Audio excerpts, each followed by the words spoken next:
Excellent. Welcome everyone at home, in person. We are here for another part in the Titillating Talk series.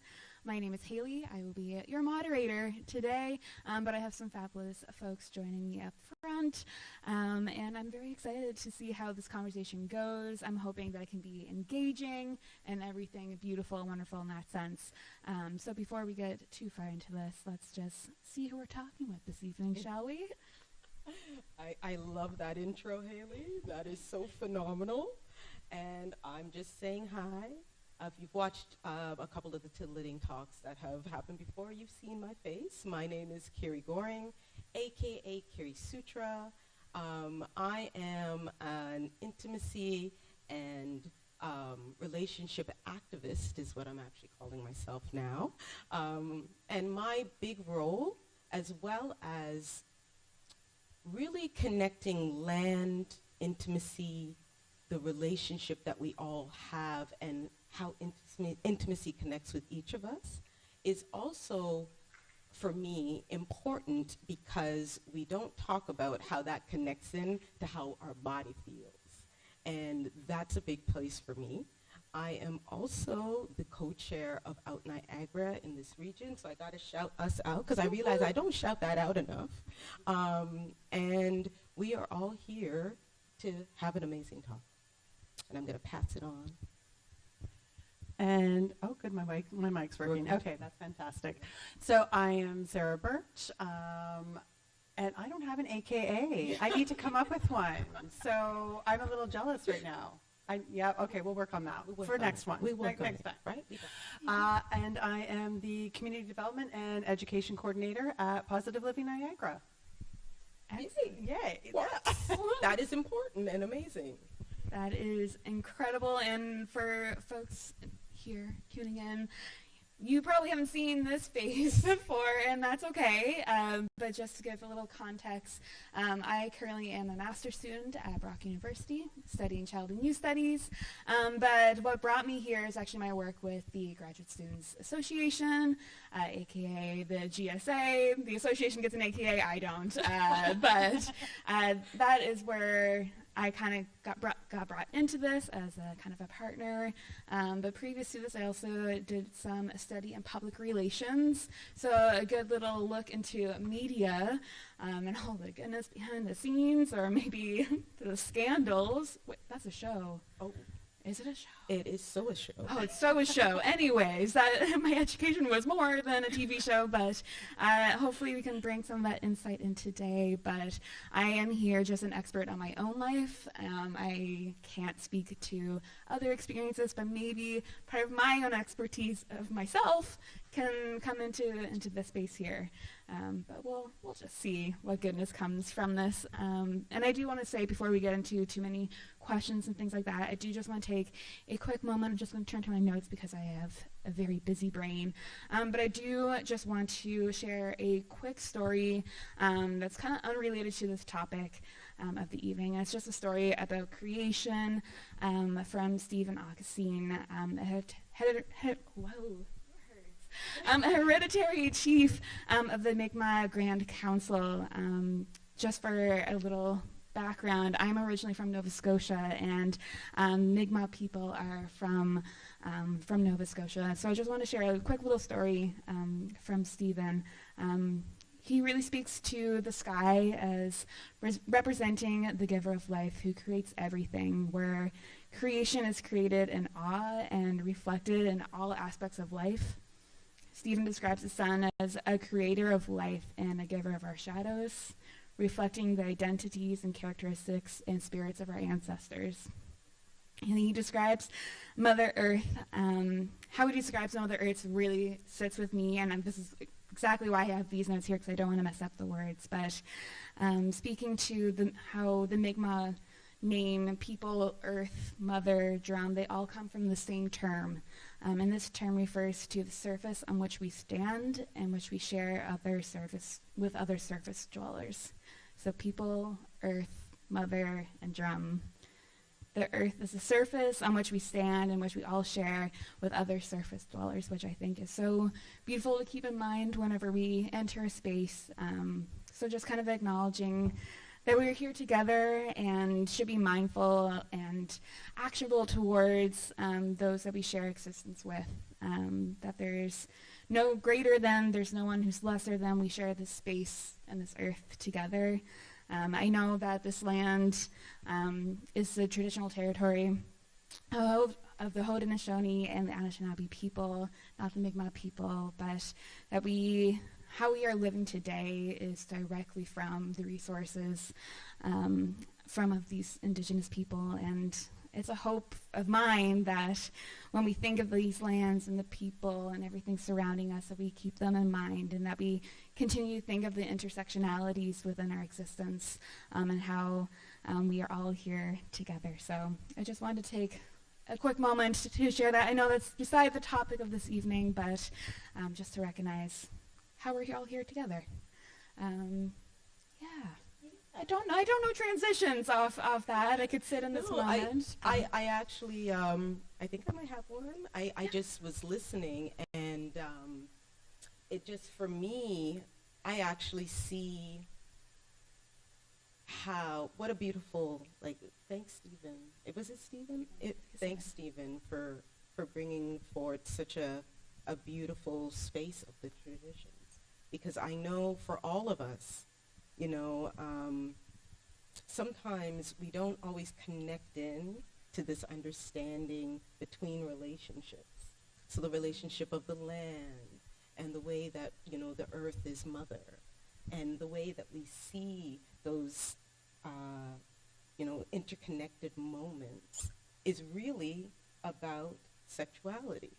It really is about the way that we view and perceive and create this beautiful space of our sexual beginnings. Mm-hmm. And that's, I think, something as well, how we see sex and what we are going to be talking about, how it is influenced by media, by other societal factors, really plays into understanding the pureness. When I hear Stephen's visions, it's that pure spirit. It's that just pure connectivity and relationship and how important it is. I'm just going to jump in there and say thank you for that connection. It's something, it's so great to just think about the relation itself, and even thinking about the topic this evening of how relationship doesn't mean a partner. It can be with yourself, it can be with your environment, it can be with so many things. A relationship is so diverse and how that can be defined and expressed. And I think just how you just made that little connection about relationships, ooh, Kerry made that connection. I needed that. It's titillating.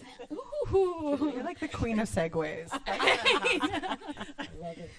So maybe to go deeper into this topic, maybe we can start off on a very basic kind of level, or maybe it's really not that basic, but maybe what is sex, or how do we define that, or what does this look like? Maybe set some ground of where we're at, what we might be talking about. What is sex? Sex.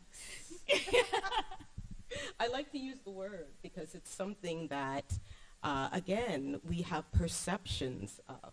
And for me, sex and sexuality is an act and or just being. Your sex and sexuality is an expression of the highest sense of who and how you can be. That's how I define it. I mean, there are mechanical terms that we can use, but I think as we get further into the conversation, I'll mention why I don't go to the mechanical. But I'm going to leave that for the health sex expert over here.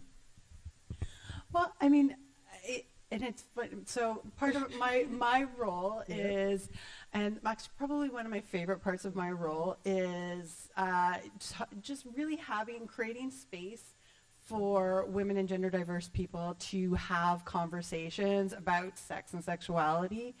And what comes out of that is talking about how it's so much more, again, people think about it as just like the physical, the actual act, as opposed to there's so much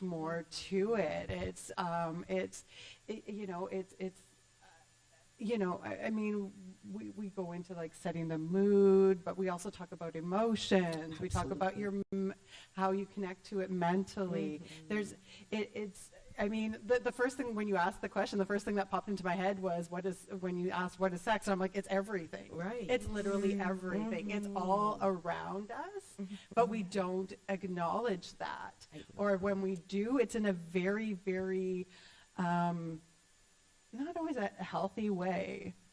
And I think we do a disservice to it by not acknowledging that we are literally, it's a part of our everyday life. I so love that. I love that, Sarah. I think you are completely right about that space. One of the things, yesterday, I was doing another talk for another podcast that I do, and before I did the talk, we were doing olive trees, and we were talking about the kinship of olive trees.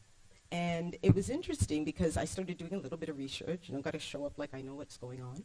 And I was doing some research on they're ancient trees. Like I had no idea an olive tree could live for thousands and thousands of years. One of the incredible things about an olive tree is that it roots itself. So it has like shallow roots that spread out amongst the tree base, but then it has like a anchor root that goes all the way down, and it goes down about 7 feet into the ground. And so not only does it make it solid, it also creates a space where it does not need water in the same way. And what was so interesting, because I'm an relationship coach, I ended up putting out a reel that was talking about what are the 3 things we can learn from olive trees and about relationships and sex. And one of them was the idea of spreading yourself out a little bit, anchoring yourself in, knowing that, for a relationship or in your sexuality, that's a space where if you know who you are, if you are spread and anchored, you can then be reciprocally in a relationship. Another thing that I thought was really cool about olive trees is that they don't bear fruit until they are about 5 years in, right? Like they have to be about 5 years old to start bearing fruit. And then, even when they bear fruit, they get better and better and better with age. And I like that part. Right? Right? So I had to go there, right? I love the idea of, bear some fruit, but wait a little bit. Make sure that you are solid, that you've laid that foundation, the roots are anchored, and you are ready. Because when you do, it bears a whole lot of fruit that gets better with age, right? And so for me, that's where that link comes in with what you were just saying, Sarah, that sexuality is all around us. It is something that we are inherently given. It is a gift from whatever, this world creates. It is in the trees. It is in the way we relate. And it is such a powerful tool that if we aren't in enough awareness of it, we can be influenced, is the word I'm going to use, influenced in ways that may not always benefit us. And I think that's when we start talking about the media and some of the ways that we have seen the ideas around sexuality, how we are socialized to see even gender norms are very much played out in a very specific and calculated role that doesn't always serve us to be able to interrelate with each other in very good ways. There's so much around that. There's this, I know it's it's not a trick question, it's just a very large question, right? To try to define it. I know, just kind of pulling on some of the answers that you both gave, I think for me and my own journey with sex, it's discovery, could be a word. I think connection could be another word, and I'll just leave it up to folks to think about what those words could be, but I know the meanings for myself. It's been quite the journey, but I love that analogy of the olive tree and just going deep and spreading, and Yes, analogies. We love it. Right. So thinking about how you both just defined sex, how do you think the media has been defining sex and portraying that? If you can summarize that in any degree, how is media, whether that's visual, book, audio, any type of medium, how I know, how dare I ask such another big question that can go endless amounts, but how, broadly speaking, how is media defining sex in your perspectives? I sigh. I think I have to, I take a breath and I go, there's so many spaces around that. For example, I think about when I was growing up, and I tell this story very often, that I was an avid reader. And I remember my mom, I would read anything I could get my hands on, and my mother had a strong following and very much a love of Harlequin romances. We had, I don't even know how many. I mean, 200. I know by the time I was 12, I had read at least 250 Harlequin romances in my life. Avid reader. Yeah, very, very much so. And they're an easy read, right? Oh, like an hour and a half, you flip through that, you're good. Yeah. You know what I mean? So I got a lot in. Exactly. I got a lot in. I wasn't allowed out a lot. So this is just done in 1 week. 1 week. But what was interesting is because I read at such a young age, I really had a visioning of what sex was. And so, you know, I remember the first time, and I'm going to get kind of candid, when I lost my virginity, my first intimate expression, you know, I remember being quite disappointed. I was like, wait, what? Where is the wind ripping through my hair? Where is the flush? I knew it wouldn't show up exactly the same on my skin tone, but I was expecting, you know, at least a little bit of a ruddier tone, you know. Where was the sweaty, flushed joy? None of it showed up. And again, what I really recognized when I left my person's home, we are still friends and always, you know, very special moment. But when I left, I remember thinking, this didn't play out right. This didn't play out right. And when I went back into it and I started to connect the dots, I realized it was because I had no idea what real sexuality was going to look like. And I was, again, an avid reader, so I also read a lot of the medical books, and I was the person, you know, in your friend group who everybody would come to when they wanted to know about their periods or having sex or anything. I was that person because I was all about that.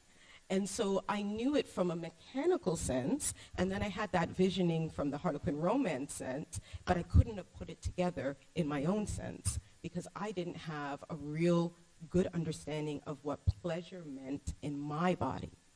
And it was after that experience with this person that I remember us having a conversation afterwards, and I was like, it wasn't that good. I don't want to hurt your feelings. And you're still friends. That's great. Right? Wow, incredible. Right?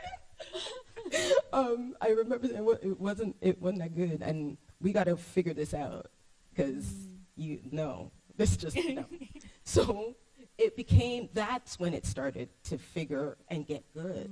It was when I had the communication and I took that moment to talk. And so that was a beginning as well because, again, I grew up watching the dynasties and the Knots Landings of the world. I also grew up watching, you know, I say this in a video I just recently did too. I watched Bill Cosby and The Cosby Show, which, again, you know, there's some weird things even now as I process those experiences knowing who Bill Cosby is to this day. But the idea of family and tradition and being wholesome and the good girl. And then, you know, however, I also saw, you know, Alexis Colby And I grew up with Dominique Devereaux, who was my idol. I was going to be Dominique if it killed me, and somehow be Claire too. And so those two pictures didn't align with what it meant to be sexual. And it, again, shaped, however, the ideas. And as all of that was happening, I was kissing girls behind, like, the preacher's pulpit at my church. So there were all of these things that were in like a kaleidoscope of creating my sexuality, but they didn't very much match up, let alone me even seeing myself sexual on a TV screen. So again, it's complicated. I see how, especially in my era, and I guess I'm kind of dating myself, I like to say I'm a little bit more seasoned. I'm in my late 40s. And what I see is we were raised with a very set, kind of rigid ways of being in our sexuality, but then we were shown incredible amounts of sex on TV. And the getting caught in the spaces, I think, has been some unlearning that I know I definitely have had to do. And what I see now moving forward is an interesting blend. I still see all of those same tropes. I also see, because I also identify as a queer woman, I also see there are being elements of bringing in other spectrums or understandings of sexuality. But in some of that, I also find it's very performative and also not creating it in ways that I think gives a full picture of what comfort should look like for our sexuality. So I spoke a long time, but that's just my thought. It's okay. We could just sit here and listen to you all day. That's great. Did you want to go ahead, Sarah? Sure. Just, I mean, that's such a big question. But just in sort of thinking about it and preparing for this, I mean, we had a conversation before, in preparation for this, and we could have just gone on for hours. But I really had to think about, like, my journey in getting to, like, this moment here, and specifically even in my role specifically as, like, a sexual health educator. So I've been doing this for 21 years, and I remember when I first started in the role, I had to get comfortable with talking about things that were taboo, because I knew if I wasn't comfortable with it, I couldn't help other people be comfortable with it. I remember, I don't know, can I say this? We're recording. I remember practicing saying anal sex over and over and over again until I got comfortable with it, because I'm like, I can't teach other people about this if I can't say the word. So I literally would sit there and say it over and over. And now I'm saying it on camera.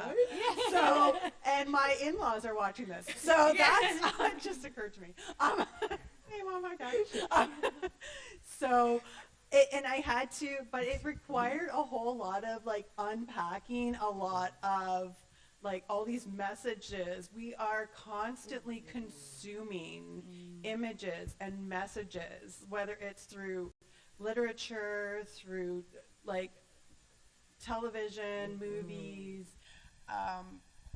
advertising. Like, I mean, and it's again all around us. I mean, quite literally, we're in a library right now, but we're constantly consuming these messages and these images. And I had to, as I was starting to kind of work through my own stuff and my own ideas about sex and sexuality, I think I started becoming a little bit more hyper aware of what I was consuming, and starting to really look at, like, not only what messages I was receiving, but how they were impacting me.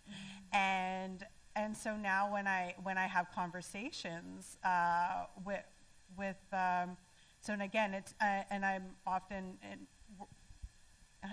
groups with women and gender diverse people, talking about these really tough things that shouldn't be tough, but they are. because we're not used to talking about them in real ways and in healthy ways.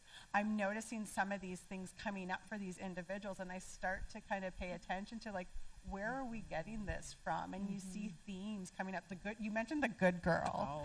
The good girl theme. I kind of joke sometimes. I mean, I love Drake and everything, but Drake, I think it comes up in several of his songs. I'm like, he's obsessed with good girls. And then my question is always, what is a good girl? And that comes up a lot. And it's so interesting because he definitely doesn't deal with those good girls. Yeah. Right? Rihanna, remember he was chasing down Rihanna? She was not a good girl. Like, she does not the good girl. Yeah.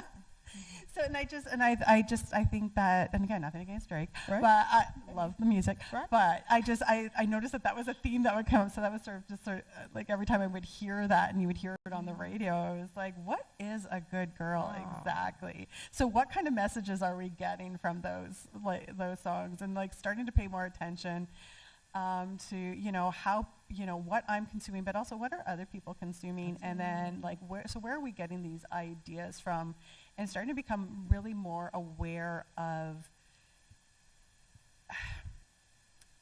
there's a lot of toxic messaging happening out there. And again, even, in the 21 years we've been, going out into community and talking about sex and sexuality, I often am faced with a lot of backlash. And I find it ironic because I remember distinctly, and I think this is probably one of the moments that kind of solidified it for me, is I remember being at a community, it was I think a music festival, and we were there doing some outreach, and I was handing out condoms, and I went up to this one tent, and they had these very young, beautiful, scantily clad, individuals promoting their product. And I went up to the vendor, and I was like, hey, so we're here promoting sexual health. Like, can I leave some condoms here with you? And he's like, oh, no, we don't want to associate sex with our product. Oh, that's cute. And I'm like, you're literally using sex to sell your product. But the line is,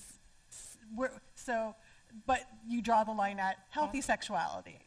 So, and I was like, and I've encountered that several times over the years, where we are surrounded by these images of sex, but they tend to be very toxic. And the minute you introduce any kind of real or healthy conversation about sex, people get really uncomfortable. And it's weird. It is. That is such an interesting, analogy there, the fact that you can see how that's a juxtapose. But you're very right. Like, I get that idea of the good girl. I grew up very much in a Christian background. I come from a Black West Indian family, and if you know anything about us, we love our Jesus. And so it was interesting because I went to Catholic school as well. So I would go to Catholic school, and then I would have like Bible studies in a very Protestant experience that I would have to go to like 3 times a week. And then there was Sunday school that I also went to as well. And what was always the common ground for me was I would get kicked out of, religion class. Not every day, depending on who the religion teacher was. Some of them would just look at me and go, just sit in the back, just And definitely Sunday school. I was getting kicked out every week. But that was just because I would question the origins of many things that I was reading. But also, when I remember, again, how I was an avid reader. And for me, I'd be forced to read the Bible. So, not that I minded, because the Bible is one of the most dramatic, most salacious books. And so for me, once I started reading the Harlequin romances and I had that juice, I'm going to all the salacious parts of the Bible to pick up on my other lustful kind of intonations. And I always found it quite funny because, we would talk about the Virgin Mary, and then I'd be like, well, can we talk about Lot after he left Sodom and Gomorrah and how he hooked up with his daughters? Because that's what I'm reading here, Can we talk about that? That's not the same thing. And they'd be like, that's the Old Testament. I was like, but can we talk about how David stole like a whole wife? Is it David? Don't let me quote my Bible wrong. Or was it Samuel? Who, like, all of that is a part, it was David, right? Thank you. David who stole a whole wife. David who stole a whole person's wife.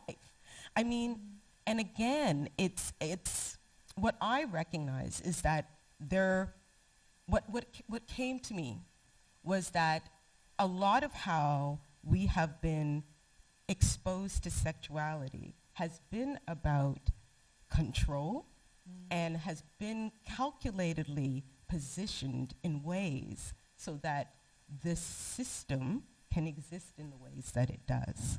That was what I finally came to. And I was 14. So by the time I got there, I was just getting kicked all the way out. Like, don't even come back. So you're like, this is my show. Right? I'm done. You guys are living in it. My mother used to just be like, what are we going to do with you? So the good girl thing for me, I don't think I ever fit it. And then I got pregnant at 17, so definitely that went out the window.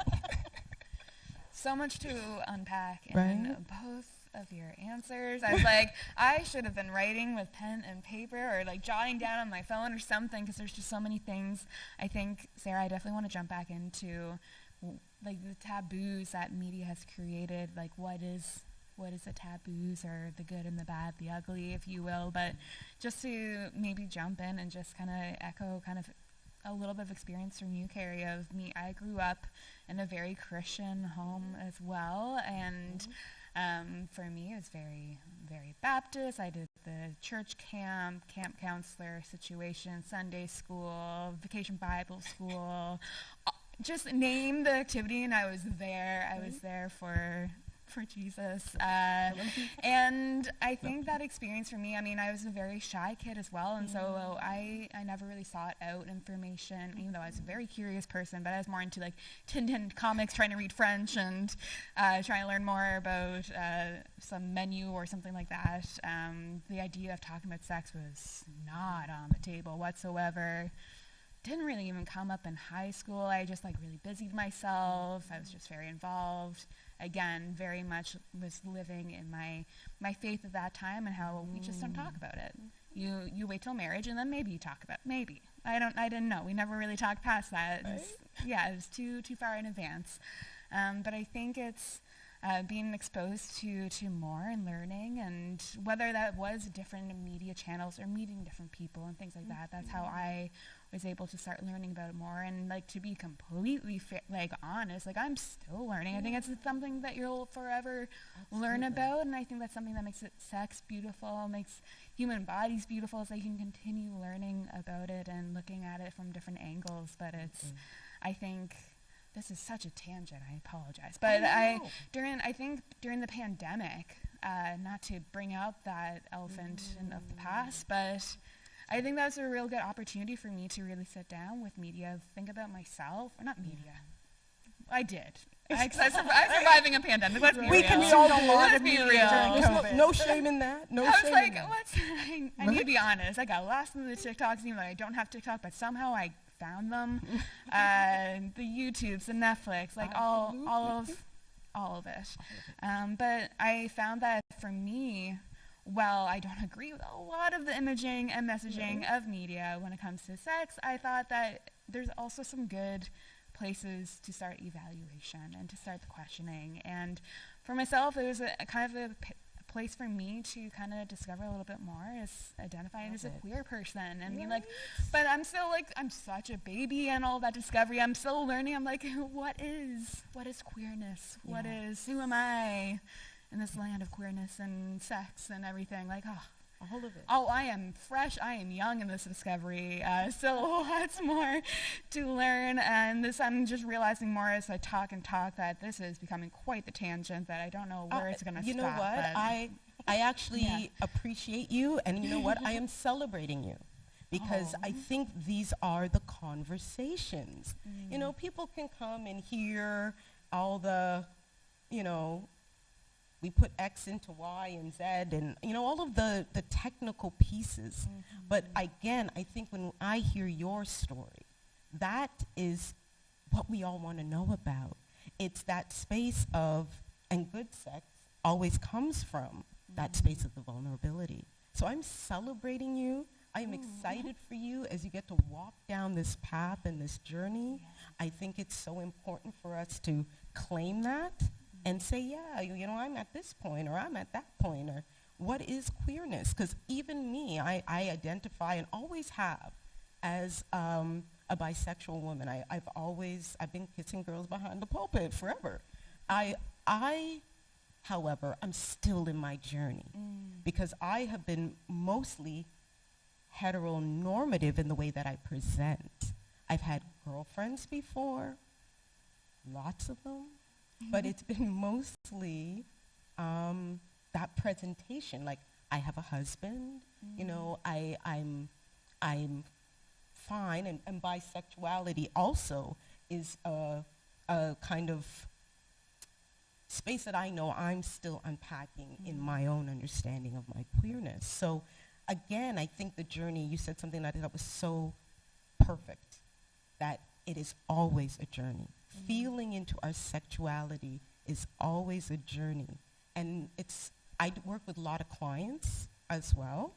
And in particular, I work with a lot of clients who come from Christian backgrounds, because the tropes of, you know, we save ourselves for marriage and, you know, love it. But what happens when marriage happens?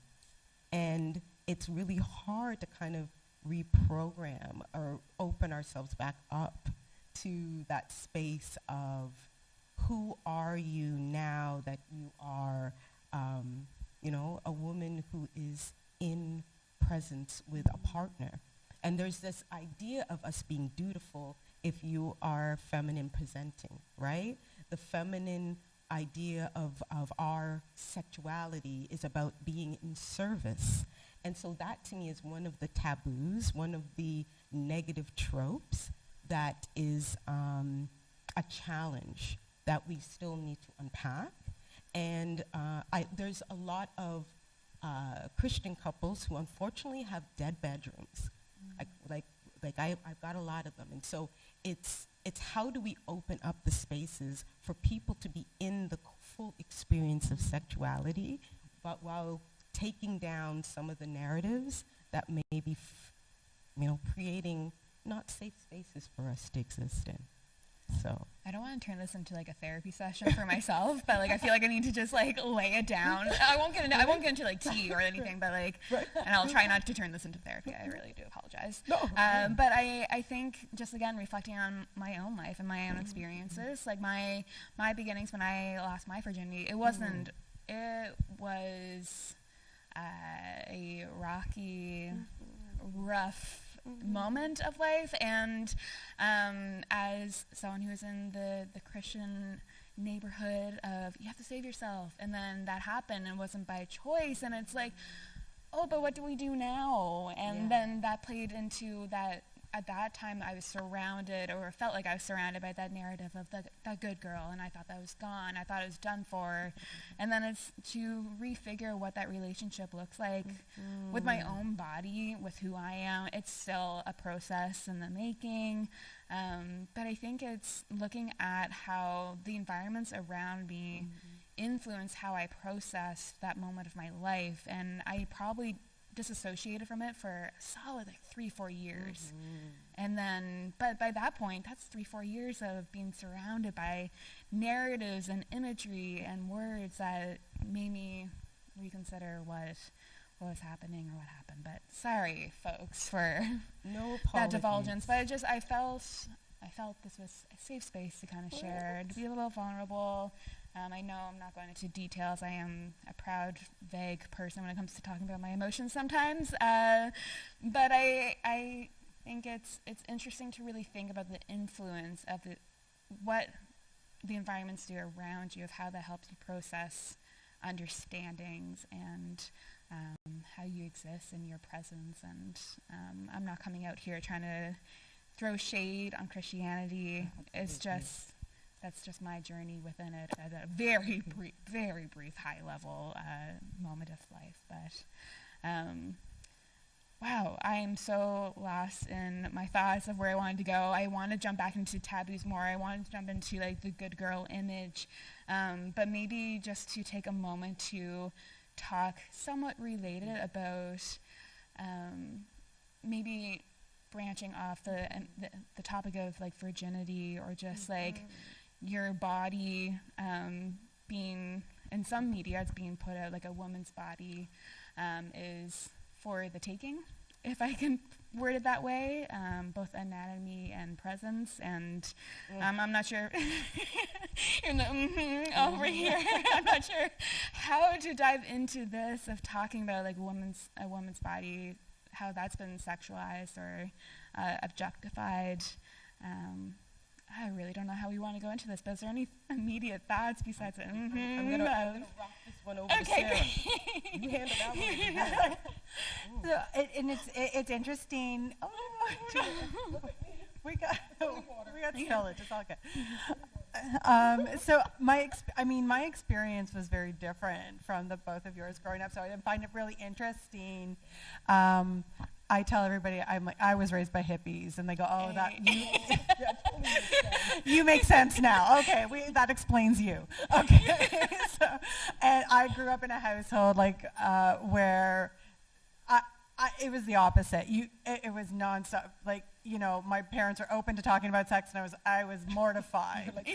And so again, grow now as an adult and as a parent, and it's interesting that I somehow still managed to grow up with all these insecurities and all these negative messages around sex and what that means for me, and still having to really, and again, that good girl perspective. So for me, it didn't come directly from religion, but that message still managed to seep in there somehow.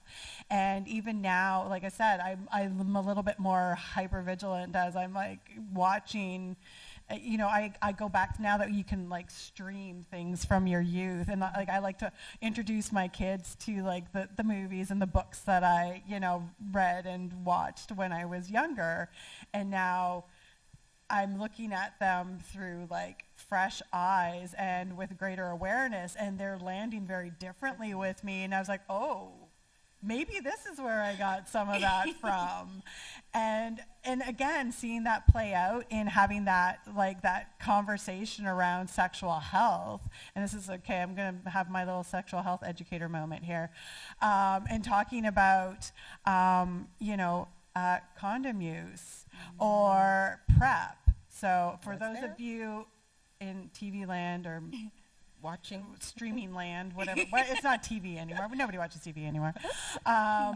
PrEP is pre-exposure prophylaxis. It is a pill that people can take who are HIV. If you are HIV negative, you can take one pill a day, and it helps to prevent transmission of HIV. This is revolutionary. And especially, it's a tool that people can use to support their health. But I find when I'm talking to groups of women and groups of gender diverse people that oftentimes the responses I get, they think this is a really cool idea, but it's for, oh, that's great, but it's for somebody else. And they have this idea in their mind about who it's for, what kind of woman. And it kind of reminds me now, I think condoms are a little bit more acceptable now, but even still there's some taboo around that. Good girls don't, carry those around. What kind of girl carries a condom? What kind of girl wants PrEP? And so so I just kind of want to put that out there right now, and I just want to lay this to rest. The kind of woman that uses PrEP, the kind of woman that carries condoms is the kind of woman that wants to take control of her health, that wants to protect herself, her partner, and her community. Love it. That's it. That's all. That's the kind of woman. And so I just wanted to get that, I wanted to take that moment to dispel that myth about the good girl. Because I think that is something that has come up over and over and over again in my conversations over the years. And it really has such a detrimental impact on so many people. And it's insidious. It's an insidious creep. And what I have found, I love what you said, by the way. I think it's just such a powerful message, and I just want to give it a pause for a second, that it is so okay to use PrEP, to walk with your condoms and all the protections, the dental dams. Walk and bring what you need, because what that does is it is also further, for me, when I talk to my clients about this as well, it's about a way for you to stand in your power, right? When you know you are prepped, ready, and you have whatever it is. I'm going to tell a story, and hubby, I hope you don't mind that I share this. But again, for the most part, I knew the minute I met my husband that I was going to sleep with him. We're married now, but at the time I saw him and I was like, damn. Oh. So I was calculating it, right? So I was like, I'm gonna, wait. I can't jump his bones this very night. But I planned it. Forget him. I planned it. It was about 3 weeks in. And I remember we had a conversation. So no, it was consent. It was completely consensual. We had a conversation. And I remember, I don't think he thought that I was like serious, because I was one saying, okay, I want to do it this time. We're going to meet up at this time. Here's how we're going to do it. These are the blankets. And like all of that prep was given. Right? It was given. So when it happened, when we were in our moment, in our intimate moment, he was like, I didn't bring any protection. I was like, I got you. And I pulled up my drawer and I was like, which size? Which one do you want? You know what I mean? And I remember he was taken aback for a minute. He was like, why you got it all lined up like that? And I was like, because I'm a girl who can. And I was like, did you enjoy that experience? And he was like, yes. And I was like, are you going to come back? He goes, yes. I said, trust me, the experiences will get even better. And it's been 20 years, and I know he can complain about a whole lot of things, but that is one place he will not complain about. And it's because it was in that moment I recognized how I do stand very much in my power. And in fact, what it did, he too has had a Christian upbringing, and we, by nature, West Indian people, our culture is very conservative. So it was an interesting experience for him, because he then got to shed some of the layers and levels and understandings of what it was to be masculine and having to be in the lead. And we've been able to open up to a whole different realm of our sexuality, our interrelationship, because of the way that I was able to stand in my power. And so what has helped me unpack that space quite a bit has been two things. Going back into history to understand where did this idea of commodifying the women and the female body, where did it come from? And it started around the agricultural age.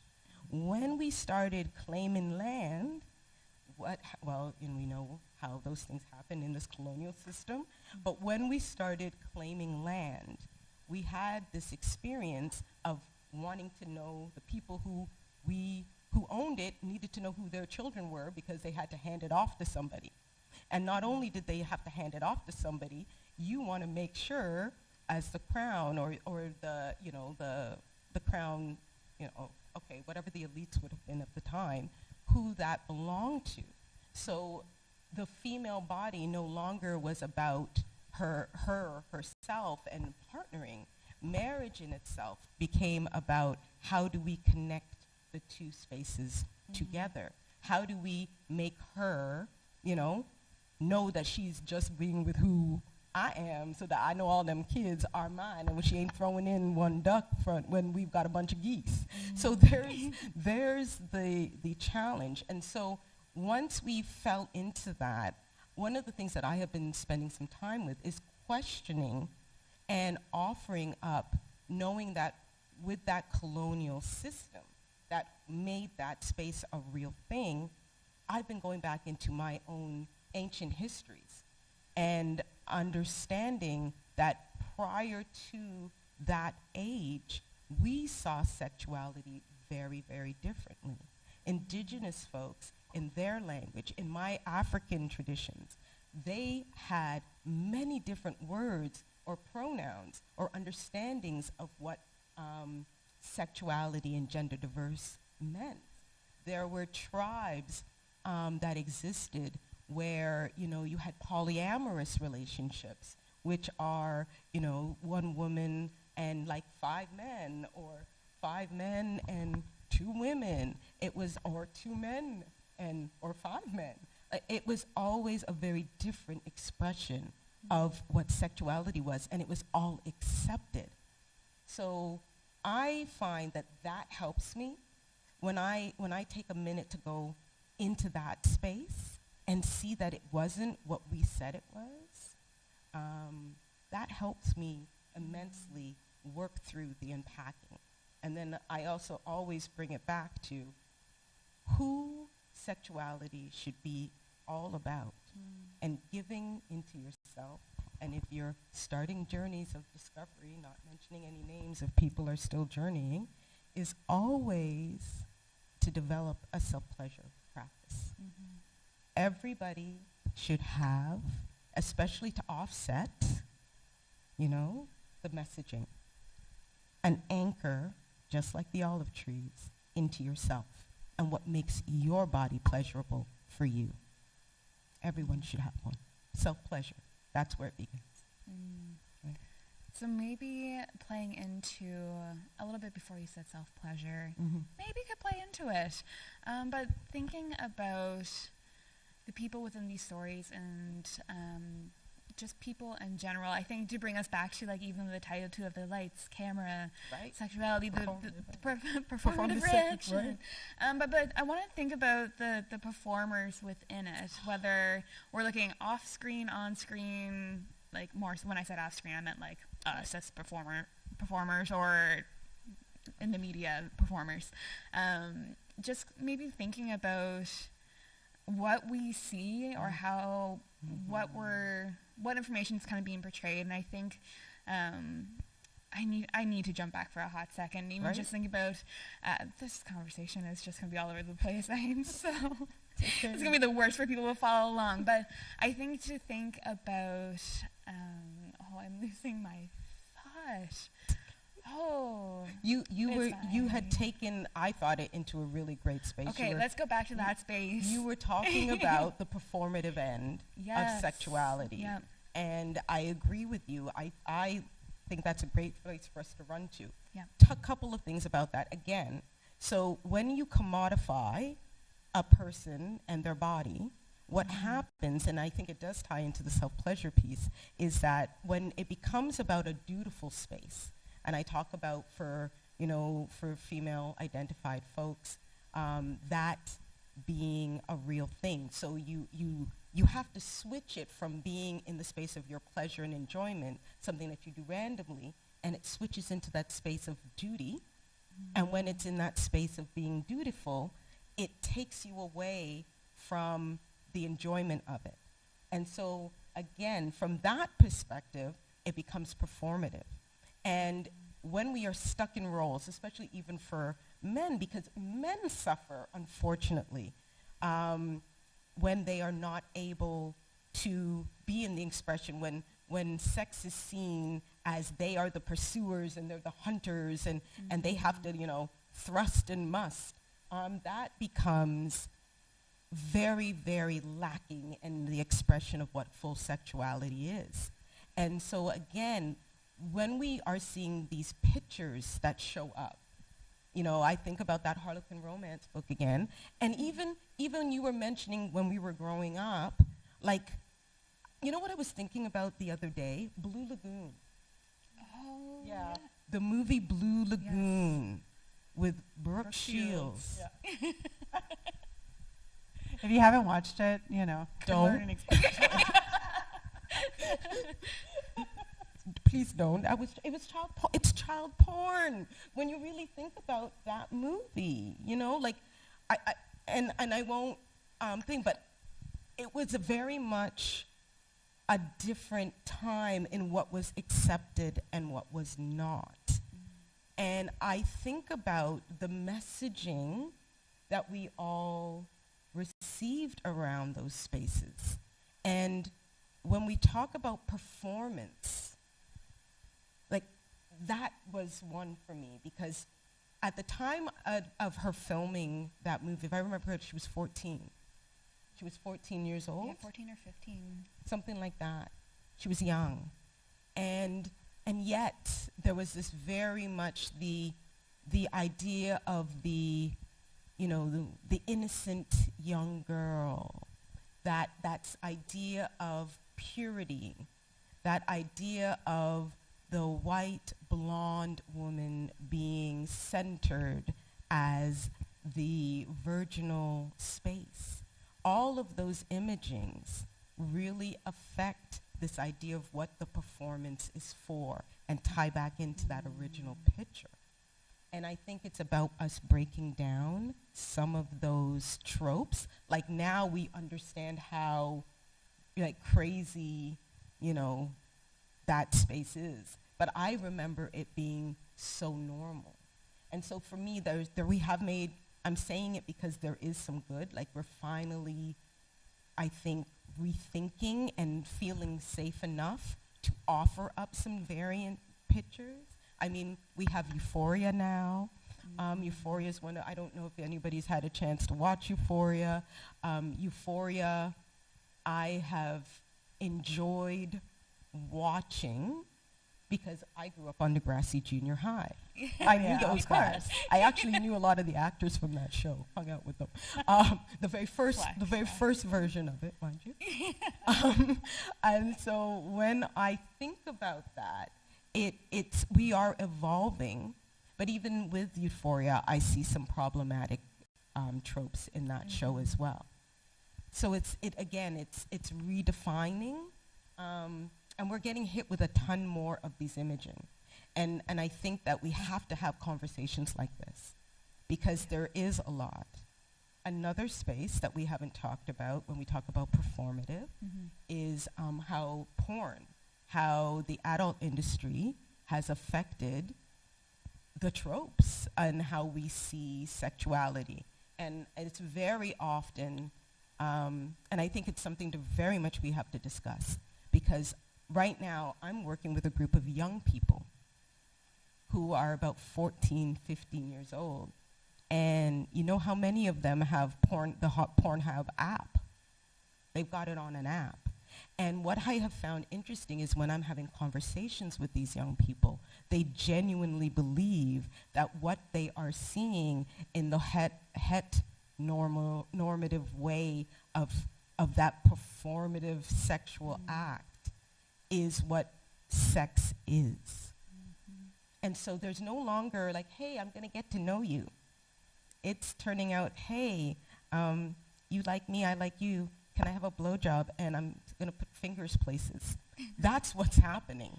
And that's like first, and there's no understanding that maybe that's not where we should start. So it's this interesting experience where people think that's the norm, and then there's no pleasure. Like I'm having a lot of folks come to me and say they're not even having pleasure. And even that, what is pleasure, right? And I always have to start with, we have to understand that those people are sexual athletes. They are professionals. That's what they do for their job. They're not just having sex, you know. Like there's like 5 cameras in a room when they're having sex. They are doing positioning that's giving us great angling. It is not the same thing. And so I often remind people that what you are watching is fantasy. But if you want to recreate that space, it can only be, just like they choreograph a lot of what's happening, you and your partner have to be comfortable enough to be able to choreograph it to make that work. And there are ways that you can do that, and it starts with that conversation. Kind of just want to jump in because I kind of remember half my thought, and then Sarah, I definitely want to hear more of your thoughts on the performance and performativity. But I think in one part of performance that I laugh out of just like frustration, I guess, but it's in a lot of visual media where in that performance, it's especially from males, it's like, and I guess sometimes the girls can sometimes joke about it too when they talk about the female anatomy. And in that performance of like, we don't know, like, what's the clit? Where do you find it? How do we flick the bean? It's, if they even know what that is, or what's a vagina? I think it's like talking about that part of like performance too of like the sexual health kind of aspect of it of maybe that speaks into the taboo as well of like I think it's taken way too long to get into the space of when we make that joke of, where's the clit? Well, I don't know. Let's have an anatomy moment. Like, I don't know, bring out Miss Frizzle for a biology class or something. Like, I don't know.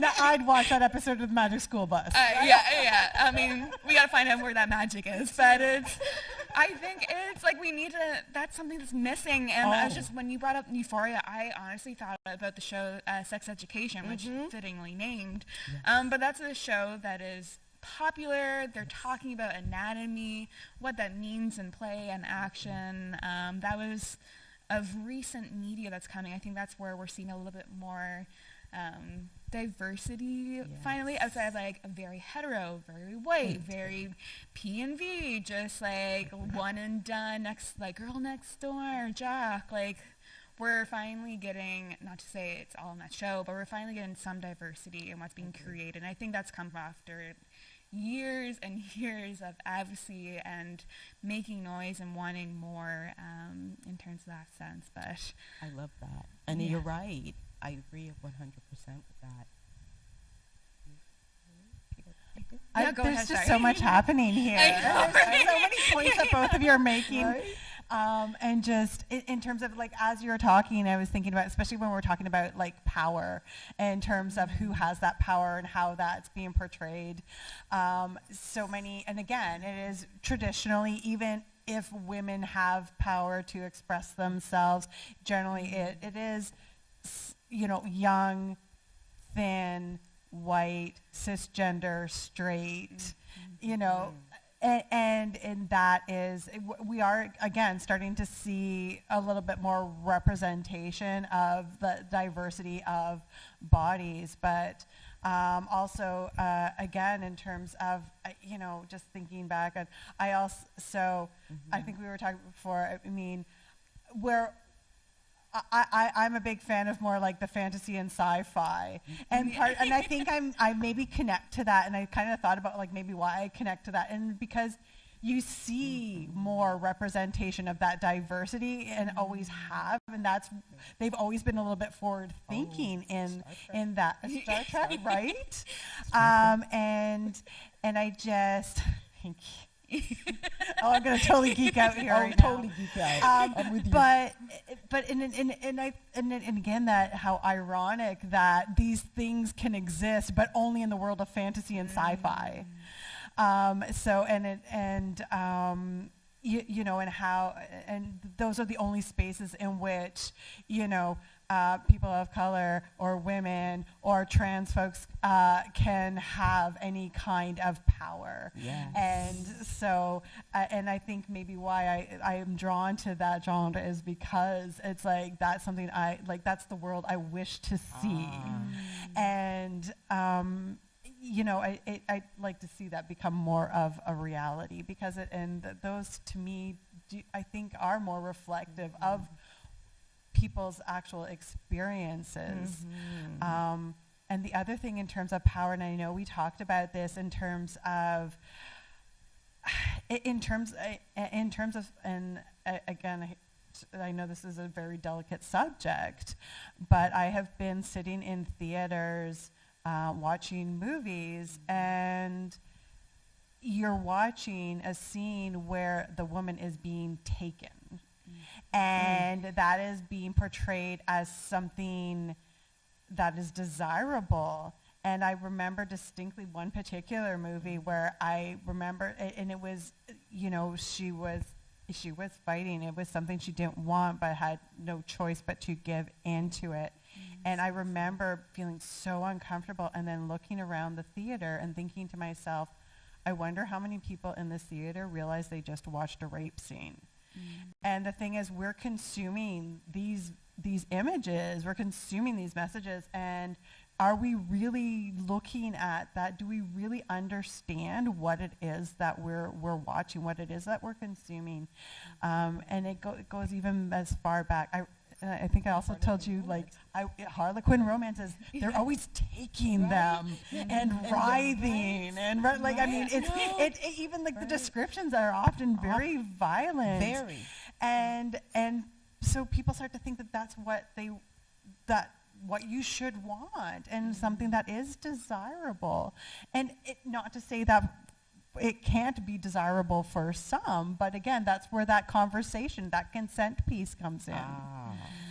But you know, and that's something I remember getting like super excited the first time I watched. Oh, are we running out of time? Watching Frozen. I got super excited and I like started texting all my friends. I'm like, he asked consent before he kissed her. Like, I was so excited. I was like, what a great message to send kids. I mean, there's always going to be some problems. Nothing's perfect. But, you know, just the mere fact that he said, can I kiss you? Before going in for the kiss. I'm like, that to me was such a powerful message, and I wish I saw that, because all the images for me growing up, all the fairy tales, most of the women were unconscious when they were getting kissed. Thank you. I mean, Wait, so what? I mean, there was no consent given there. So again, they were just these objects, and again, even in terms of my other love, I love watching crime shows, but I have a really, I'm a little twisted that way. But I do have a hard time. I know, you're like so much insight into my brain right now. But, you know, how people are portrayed, and in particular, people who sex work and people who are transgender. Yes. And in terms of how their bodies are portrayed, they're so very often not the people with power, and so very often how they're talked about. They're often the body on the slab, on the table being examined, and even as the examiners are talking over them, the way in which they're being talked about is very problematic and not at all, you know. So again, in terms of who has the power in these conversations, and that again can have detrimental impact on people's real lives and how we see other people. Yeah, that is a whole other conversation when we talk about power, control, consent. And I know we have a couple of questions, I think, that are coming through. And I remember we also had one initially, so I have that one too if it's not mentioned. I also have that one down here Okay, too. we were on the same page. But we actually have that question listed on the sheet here. But I just want to take a quick moment to just kind of build off what you just said, Sarah. And I think it's to think about who's creating all these narratives, who are the writers, the directors, who's creating all of this that we're kind of taking in. And it's through their lens that we're kind of understanding, and not, and sometimes it's just for sales, it's for the dollar amount and what's current, and to go against that is scary. And not saying that just because it's scary you shouldn't do it, you should do it, but I think it's recognizing the voices of behind the creators too. Totally. Yeah. It's an interesting space that you bring up, and I also just want to mention that as well, that one of the things that we don't really recognize is that unfortunately we live in a very patriarchal system where it has been male dominated. In fact, they only mapped the female clitoris, our source of pleasure as you female identify, in the 80s, in the late 80s. There was a space where we had what was called in the early 1900s, women weren't even expected to have, pleasure. It was considered hysteria. And what I always thought was interesting and ironic is there was a procedure, and I am the doctor who used to offer this service to women to help them deal with, their hysteria. He would actually go in and orally masturbate, women to give them a climax, even though it was called another name. It was another kind of release. And because he was seeing so many clients and he was getting so tired, he actually invented the first vibrator. Thank you. Yeah. When you think about Thanks for getting tired. Right? But when you think about even that whole piece around it, and if I remember correctly, is it orgasm or is it clitoris? One of them actually means like hysteria. It means like that it's you're removed from the space. And I think it's Greek for that. I don't want to quote it. I will have to get that back. Oh. Uterus. Yes, thank you. I knew it was a connection. So and I don't know if you were able to hear that, but it's the word uterus is actually where we get the word hysteria.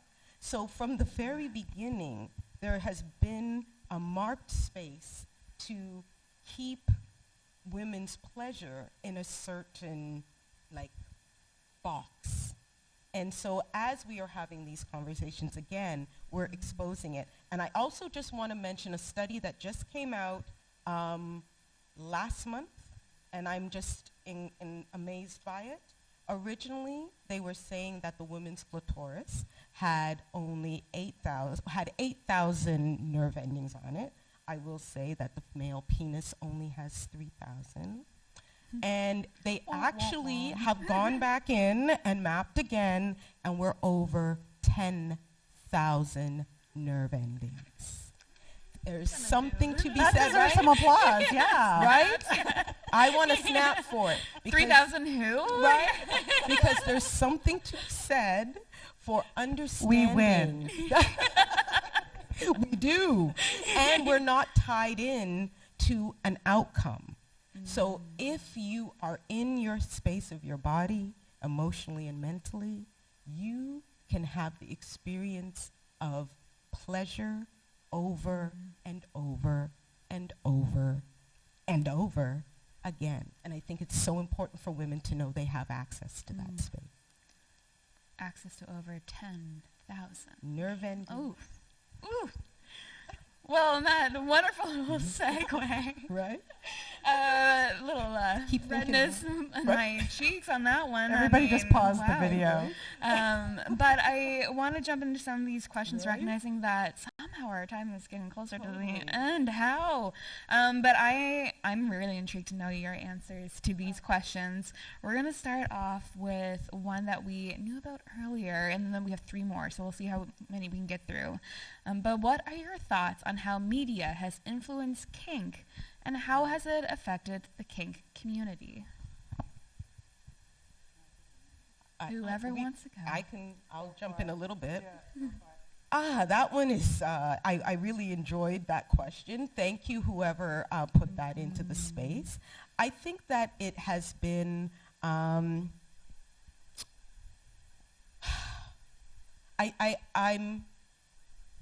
impressed. I am glad that we're starting to have conversations about kink. However, I think it's really good to mention that 50 Shades of Grey was actually a fan fiction book for Twilight. And we really have to recognize that, I'm going to say it again, it was a fiction book for a fan fiction book that ended up blowing up for Twilight, the teen drama, segues, movies, all of that fun stuff, which was a part of my children's childhood. I mention it because when I think about, most people when they think kink, think BDSM, think, the whole idea of bondage and leather and all of those spaces. But again, it's a nuanced space, and kink is not just those spaces. So to me, and to me, there's different levels on how we need to have some more conversations around what various kinks are, and not shame those kinks, and also take a look at when we are looking at bondage or certain elements, because BDSM is actually an acronym. It's not just one thing. That in itself can come down to that space about understanding consent and power and control.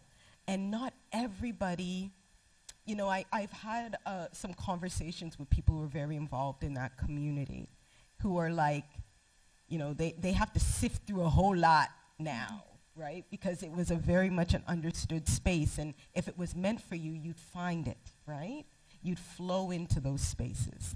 But some people are coming in with not enough knowledge or impressions of what that can look like. So there can be harms involved in that. So again, I am grateful that we're having the conversations, but I'm just hoping that people recognize that while you can be open and stand in all of it, and there should not be any kink shaming no matter what it is you're into, there is spaces where you have to be willing to have conversation. You have to be willing to come in with an expansion of self. Educate. Know who you're partnering with, because that's a very big portion of being able to step into those spaces safely. That's what I think I'd say about that. Sarah, did you want to add anything to? Oh, that was actually pretty perfect. Yeah, I know, right?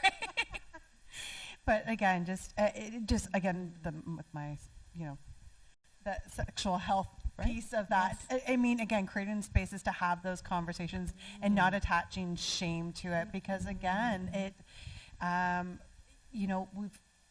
we do occasionally get phone calls and questions and people approaching and reluctant to ask about. So, you should be able to be open to talk about,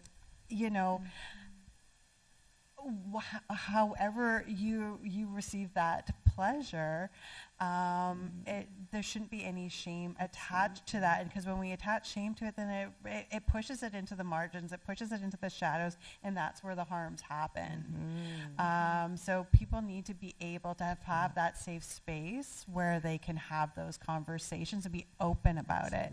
And I just want to say, I love that and you keep commenting about how this has gone all over the place. That's because this is a more real conversation, and these are the kind of conversations that need to be happening. And I'm so excited that I get to have them with the two of you today, because this is, as everybody knows, I was super nervous before coming here. But I was just like, all right, let's just talk about this, because these kind of conversations don't happen enough. Not nearly enough. And we could be doing this for like the next month and still wouldn't even scratch the surface of it. But the way, again, kink is portrayed in the media, are oftentimes very unhealthy. Often I find it comes up a lot in comedies and kind of like at the butt of the joke, as opposed to being presented as sort of a legitimate way to engage with somebody. So again, we need to remove that stigma and shame from those conversations. Absolutely. 100%. Yeah. Sorry. Oh no, go ahead. Go ahead. No, I was just going to say, both of you kind of spoke to things I was thinking of when I saw this question of that. I think how I've seen it being portrayed in the media, it has been like the butt of the joke, like you said, Sarah, where it's shamed right away of like, oh, you have a kink, like that's going to be your character's joke for the rest of the series, because we can't let one little joke go. It becomes a definant moment of that person, and a kink doesn't have to define, nor should it define. It's just part of who you are, what you like to find pleasure in, and kind of just express your kind of existence in those spaces. But I also think that it's been heavily influenced through a BDSM lens, and that it's almost like I feel like those definitions have been completely blurred, and it's what is a kink outside of BDSM. I'm not sure if that's been really explored, and I would love to see that definition of what it stands for, because I agree. I don't think people even understand that each one is its own space, right? B stands for bondage. BD, domination. BD. S is like, it can be like sadomasochism. And there's another one for S. And then it's, no, right? Am I right? Submission. That's what it is. Submission for that one, and then sadomasochism for this third, for the M, right? And anything else am I missing for the M? Am I missing anything? Right? So that's normally the terminology for it. Thank you for the contribution. I'm not putting any cameras on the audience, but I appreciate the reminders, right? And I think it's important because, again, people like lump that all together, and they're very distinct ways of being.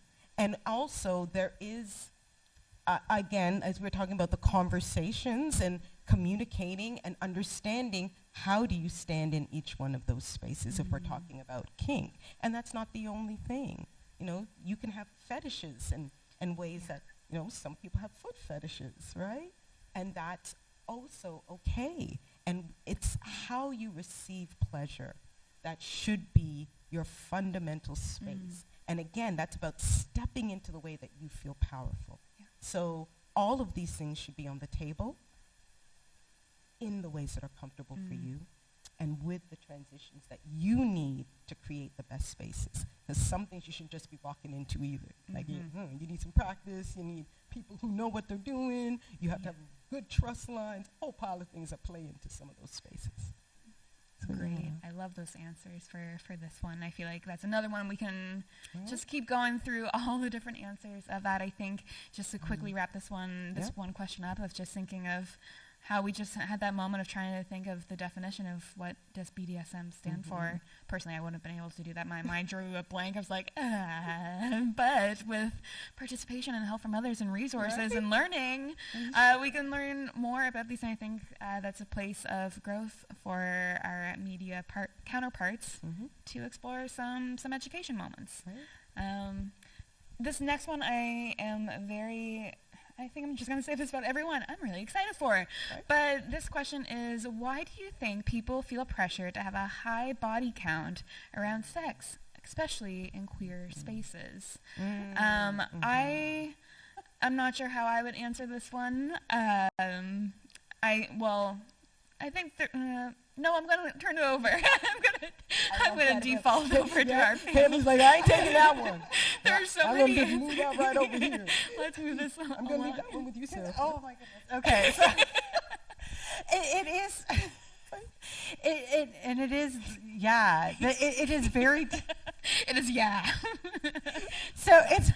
This is a fun question because I think we probably answered. I think we've had this discussion before too, and how it's and I like that it included, in terms of queer spaces and how it's different, and that, and as somebody who came out later in life, that experience for me in terms of, you know, what was expected to me as somebody who, you know, was navigating the world as a straight woman, and then coming out and navigating the world as a bisexual woman, what the expectations were, what the perceptions were, and you know, and again, having conversations with people, like the expectations are very, very, very different, and again, I had to like really. Yeah, it's like I had to rediscover myself all over again, and it's very interesting talking to women around, and then I think that's also, talking to several folks in my life that are also transgender or non-binary and what that means for them and like the rules around that and the expectations around that and having it's because we should be able to define that for ourselves. But there's so much around us that defines it for us. And we're even talking about that. And I don't think there should be shaming or praising either way. I mean, if you are that person who wants to wait for that one person and wait for that if that's what works for you, people assume that because I talk about sex all the time, look, it's my job, okay? So, but that doesn't mean I'm out there going, okay, everybody should be having sex 24/7. Right? Because, unless that works for you. If that's what you want to do, great. And if you have the time to do it and the stamina, more power to you. But that doesn't work for everybody. So, and again, like you talk about, doing what works for you, what makes you feel good. But there is so much pressure, and I think that comes from this this hypersexualization, and again, comes out in media as well. Only recently are we starting to see more, and I'm finding it's coming from more of the youth-focused, like literature and drama, like and film and TVs, that where you're seeing more diverse representation, but more realistic representation, healthier representation. So, whereas, again, go back to, my introduction to, the gender and sexual diversity, when you look back at the 80s and what that looked like, and there was, again, those stereotypes of, it's all sex all the time, which, and again, nothing wrong with that if that's what you like. But the fact that there is so much pressure to do that, but then also as you have these mixed messages of women are, again, back to that good girl, message, being a good girl, but also expecting to be super sexual at the same time. It's so interesting. It messes with you. It messes with you. And having those conversations with folks is really, really challenging. Very much so. And in the way it is portrayed and normalized in our society, right? So again, I know we're running out of time, so I'm not going to try and belabor this one too much longer, but that question in itself to me has so much around it. I believe that one of the things that I celebrate in my queerness is there's a distinct understanding, I think, in community, in being sexually diverse, in being, in this experience, that the way we are being in pleasure is shifted. It's different. And because we are going against what might be the norms of a society, you're already breaking those tropes and faux pas. You're already committing the faux pas. So I almost have a sense, I know at least in my world, this is how my head works, that it's like, you know what? I'm breaking them anyway. I just want making sure that it is worth my while. It better be well worth my while. And I love that. I think that there's so much that we, that het people can learn from understanding that the queer community stands. They just are. They are in their expression as they feel to be. And I think that is a powerful space. But I also want to mention how even in that space, sometimes we can get stuck in certain narratives as well. And I speak being a bisexual woman, because it's interesting how I can be a bisexual woman, and I'm like, yay, I'm wanted everywhere, you know what I mean? But to some degree. But then, depending on what grouping that's with, for guys, I'm like a prize. Everybody wants the unicorn. And then, and look that up if you're not sure what I mean. Right? Google it. And or there's a sense that, a lot of lesbians wouldn't want me either, right? Like I've had that. where they really don't want me because I can't make up my mind. So again, we are still fighting through all of these various understandings of what sexuality can and cannot be. And for me, a part of the key lessons that I like to give up or offerings that I give up when I work with my people is to say that it is about you being in the highest expression in your body. And when you figure that piece out, what happens is you'll share it. You'll share it in ways with others and with a confidence that can only be reciprocated. And it's okay in whatever form that it looks like. It looks like you want to say something. Yeah, I just like as you're talking, and I'm also kind of thinking about some like earlier conversations that we had, and also about this, and also just bringing it back right to your first question about what is sex, and in terms of, again, we're talking, we think about it, and again, more and more some of the conversations and having with community and people really trying to understand what sex means to them. It's not just that physical act. Again, it's everything. There are people, you can have a deep, intimate connection with somebody without it being physical. So again, having those conversations, expanding our definition of what sex is instead of like the body count. You know, it's not how many, notches in the headboard or however you keep track. It's why are we prioritizing? There's so many different levels to that intimacy, those relationships, and how we understand that. And I think we're starting to expand that definition and how we understand those, those relationships and intimacy. So it's, again, we need to really take a look at that and what that means for us. And how let's redefine sex. Let's redefine what sex and sexuality means for us. And it's good, and I think it's good that it needs to mean something different for everybody. And I think it's really, this is an opportunity for people to reflect on what it really means to them. Yes. I mean, if you get good enough, you can actually come to a climax and you don't even have to touch another person.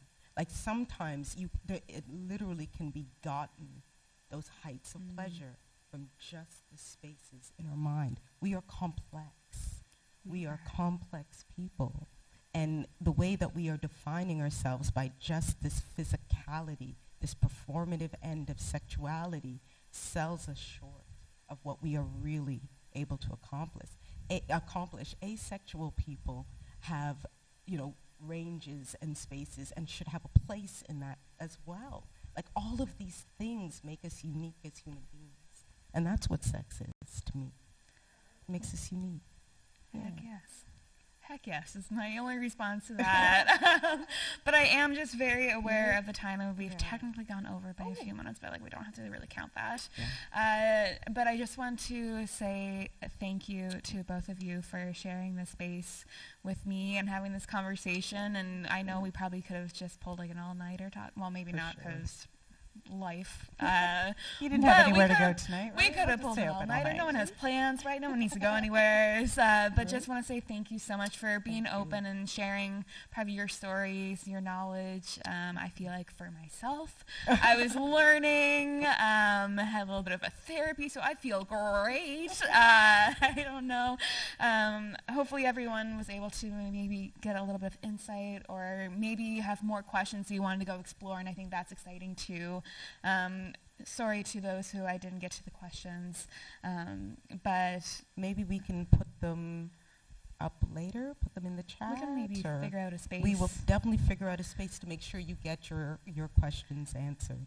Exactly, but and there's always opportunities to reach out through Positive Living Niagara and through KerrySutra. Right? I was just going to say, let's do a little quick plug for the sponsors before we roll the credits. But I feel like that's just been done. But again, thank you so much. Thank you to all the organizers, partners involved. And I hope that everyone takes away some goodness from this. And remember the lights, camera, performative action. Don't perform. Pleasure is your birthright. I have no better end. Bye. Thanks, everyone. Have a great evening.